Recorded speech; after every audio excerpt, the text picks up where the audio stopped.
zoom back out in this chapter here, as opposed to the last chapter, we zoomed all the way into the specific case of the standard normal. Again, recall when we add that adjective standard, we're talking about a z distribution as a specific letter as opposed to binomial and normal, which do not have specific letters attributed to them.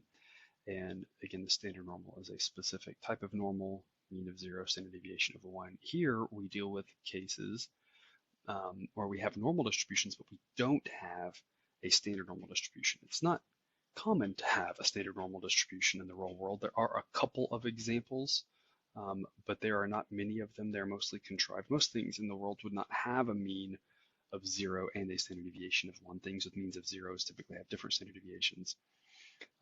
And so we start off with examples. We're just going to roll right into it. And the reason why is because you know how to do all of these problems already. We just have to put together all of the pieces from previous material. And that is the thing that we talked about in the last lesson, which we refreshed from chapter 2, which is when you standardize a value, you take that value, you subtract its mean, and you divide by its standard deviation, and that converts you to a z-score. So you have that fact, you have the ability to use the table we talked about last section, work with complements, the same trick we used before about in-betweens. Put all that together and you can work all these problems. So we're going to get right into it.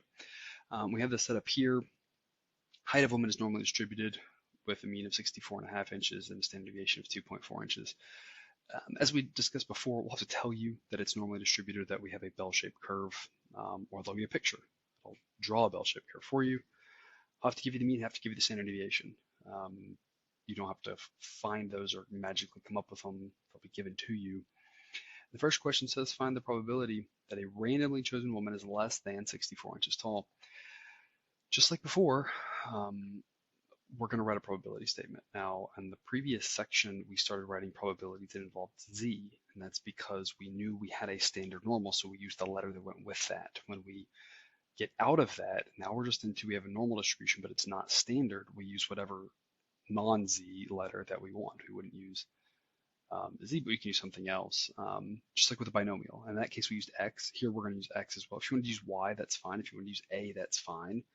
It doesn't really matter. We just have to stay away from z because z has its own special meaning in statistics. So I'm just going to write out that probability statement. Probability x less than 64. We're going to denote the random variable x as woman's height.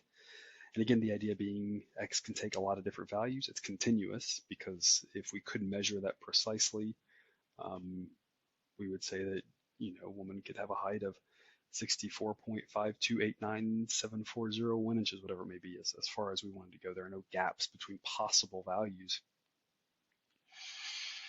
And what we're going to do is we're going to manipulate this probability statement until we can get to a statement that allows us to go to a table. We cannot go to our z table because we have an x. That's not a z, right? So, well, how do we get to a z? It's what we talked about right at the start of this video, which is we have to standardize. We can always standardize by taking a value, subtracting its mean, and dividing by its standard deviation. I'm going to do that to both sides of the inequality. Notice this is an inequality that works just like an equation. If I do something to this side, I have to do it to this side as well. So I'm going to subtract a mean and divide by a standard deviation over here. I'm going to subtract a mean and divide by a standard deviation over here. Just like, again, in algebra, you would add 3 to both sides. I'm going to subtract the mean from both sides. And then after that, I'm going to divide by a standard deviation on both sides. Notice on the left side I have a symbol, on the right side I have a number. So I'm going to keep it the same. I'm going to standardize. I'm going to subtract the mean divided by a standard deviation using symbols on the left and numbers on the right. So my next statement would look like this. Notice the mean of a normal distribution is mu, the standard deviation is sigma. We covered that in the last lecture. Here, the mean given in the problem of 64.5, standard deviation of 2.4. And now this can simplify to just z because anytime we've standardized, that's a z variable, so we can write that as z. And then this becomes whatever that is mathematically. Turns out to be negative 0.21. Now, something just to make sure we're clear on here. When we subtract the mean and divide by the standard deviation, we have standardized the value. but we don't necessarily know it's normal. Those are two separate things. Okay, the standard and normal. Just like we said, when we have a normal distribution, that means bell-shaped curve. When we add the adjective standard, it means it's been standardized. It means we have a mean of 0, standard deviation of 1. It means we have subtracted the mean divided by the standard deviation. Okay, and those things are kind of synonymous ideas. When we do this process, this becomes z. That just means standardized value. It doesn't necessarily also mean standard normal. And that might get a little confusing. It probably would have been nice if we had a way to indicate the difference between something that's a standardized value and a standard normal. And we use z for both. So yes, that gets a little confusing. It's just something, again, like the language of statistics. I'm trying to be upfront with you, let you know about it. You just kind of have to work with that. We need to not just have a standardized value, we need a standard normal to go to my table. Thankfully for us, we know that X has a normal distribution. So anytime we have standardized a normal variable, that's standard normal. So that's good. So we're in good shape here. I just want to make sure that we're clear. Had this problem not said this part right here about being normally distributed, then we could standardize all we want, but we can't go to a standard normal table because standardization is just the minus mean divided by standard deviation. The table that you go to is not just a standardized table, and it's not just a normal table. It is both. It has to be standardized and normal. So we have to have done this process of standardization, and we have to say the variable we started with has to be normally distributed. Both pieces. And that allows us to go to our table, and this looks just like what we did last lecture. We're looking at this on the outside of the table. We have a less than, so we can just find that value. We do not have to subtract from 1 to get our answer. Next question is going to be very similar. Just notice now that we have a greater than. And so we write our probability statement. Here, if you want to write the complement out first, you can. I'm choosing to standardize first and then work with the complements. I think it works a little simpler that way. It doesn't matter. If you want to do it the other way, not a problem whatsoever. So in this case, if I standardize first, again, subtract the mean, divide by the standard deviation in symbolic form, do it in numeric form, this becomes z right here. This becomes that number right here. Again, it's weird because we're doing math inside of a probability statement, and you're probably used to working with inequalities and doing these algebraic manipulations, but not within a probability statement. So it's a little bit weird, but just ignore the probability part and just carry on your normal algebraic rules, and then just slap the p parentheses around it. If it makes you feel a little better. We have that greater than. We do have to work with the complement here. So I'm going to rewrite that as 1 minus the probability z less than or equal to 1.04. I can go to the table, replace this with that value, and then subtract that from 1 to get my answer. Same concept here. Now we have one of those between questions that we talked about where we have to use our little trick from before. And you say, this doesn't look quite the same. It's not the standard inequality that we had where we just have a left side and a right side. Now we have a left, a middle, and a right, but it works the same way. And then if you do something to the left, you have to do it to the right, and you have to do it to the middle. You just have to do it to all sides, left, right, middle. So make sure we subtract our numbers from numbers, our symbols from symbols. You should feel pretty confident from here about how we're going to work through this and getting the hang of it. Again, this piece always simplifies to z for us, which is nice. Then we get introduced to the math to find these other pieces. Now we use that trick. That's going to be the probability of z less than this piece minus the probability of z less than this piece right here. Go to the table for both values, and we can get our answer.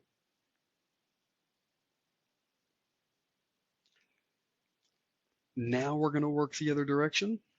We're going to say if a randomly selected woman has a height at the 5th percentile, to find her height.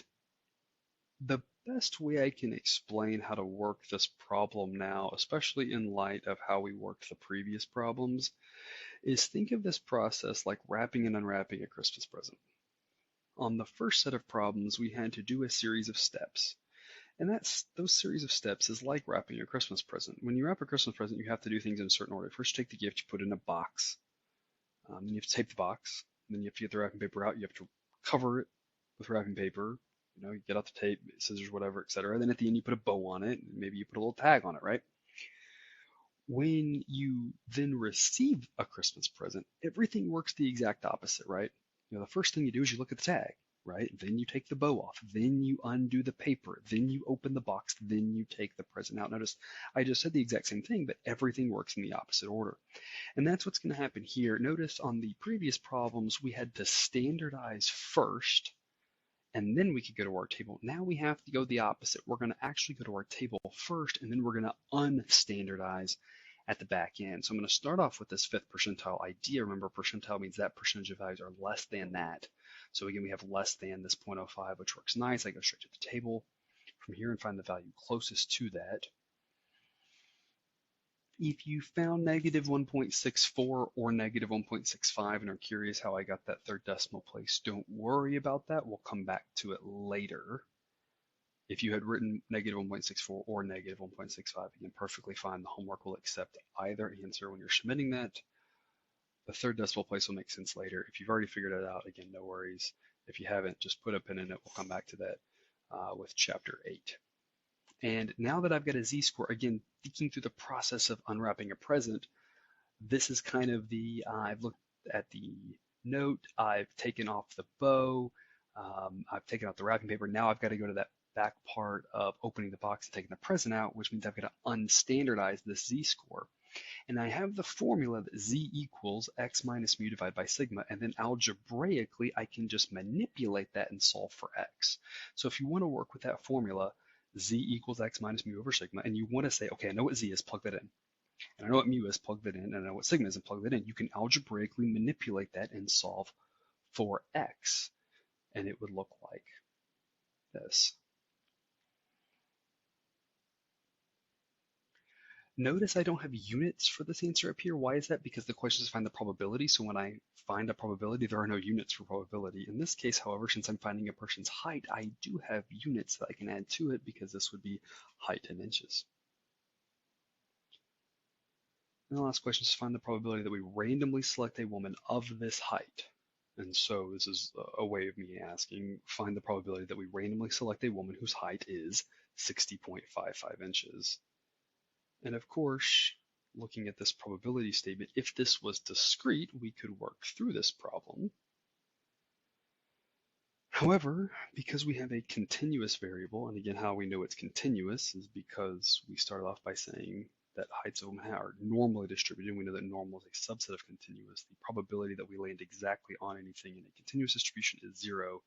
So there's no math to do. The answer is just 0 because I cannot land exactly on 60.55. Let's move forward to the last example here. This is, again, a great opportunity for you to pause, make sure you can work through these on your own.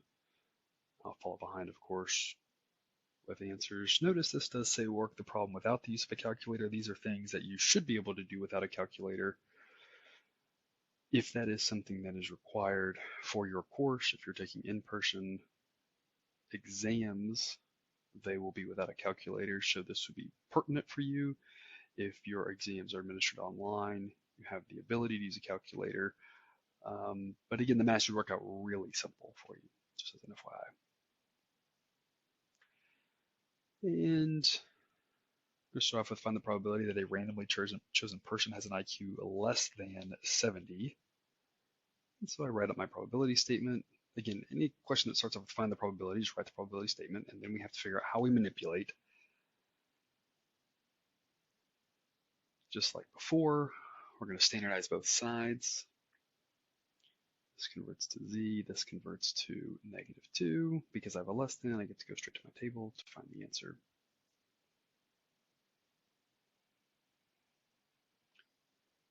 Find the probability the randomly chosen person has an IQ of at least 115.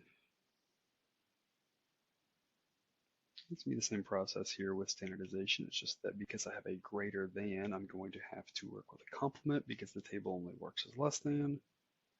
Be 1 minus the probability is less than 1. And we can follow through with the math on that at the end.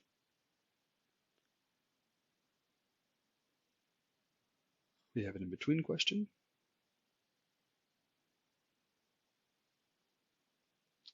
We're going to standardize all 3 sides.